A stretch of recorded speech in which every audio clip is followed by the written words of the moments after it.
Our first speaker this morning is Dr. Kristin Highland. She spoke yesterday, and so I'm not going to do a big introduction, and she's going to speak this morning on the clinical update on sarcoidosis. Kristin. So, good morning to all of you. I'm impressed that you're here this early. He's running a tight ship with starting at 7:30 in the morning.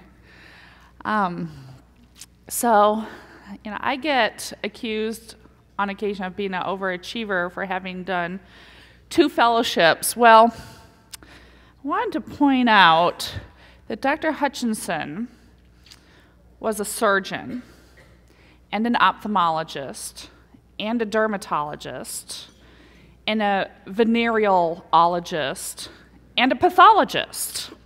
So I think he wins. And he described Mortimer's malady, which we know now as lupus pernio associated with sarcoidosis. Around the same time, Cesar Beck described lymphadenitis with granulomatous formation and the entity that originally was called Beck's sarcoidosis. And so sarcoidosis was first described in 1869. So the next kind of interesting history on sarcoidosis is the Kvime-Schützbach's test, which I just think is quite interesting because patients allowed themselves to be injected with someone else's ground up spleen. And we still do that on occasion. When I was at MUSC, we had ground up spleen in a freezer somewhere. So before we've gotten a little more sophisticated with bronchoscopy and whatnot, because this actually predates modern day bronchoscopy, this was one of the ways to make the diagnosis of sarcoidosis. So, there are 15,000 publications or so if you do a Medline search, but we still really don't know the etiology or a whole lot on the pathogenesis or standard treatment or how to assess therapy or how to follow up our patients. So we can just end the talk now and you'll know as much as I know.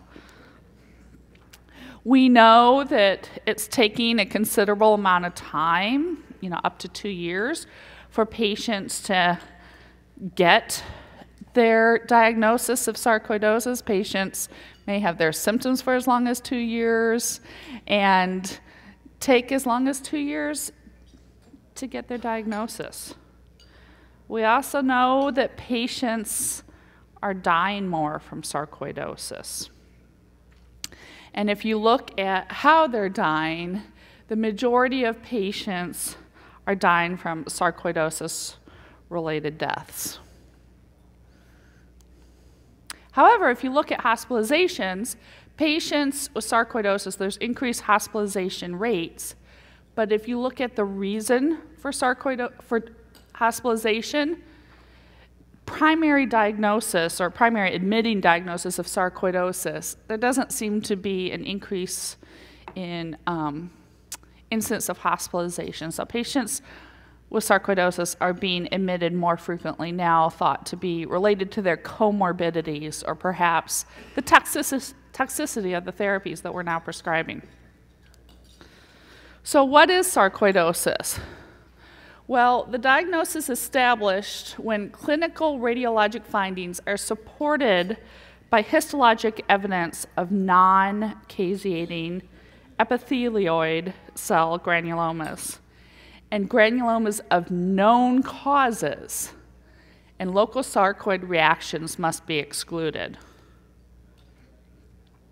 So this is kind of where we are as far as the immunologic basis of sarcoidosis. We believe that there is some kind of antigen. And if you think back to the Kvime-Schützbach test,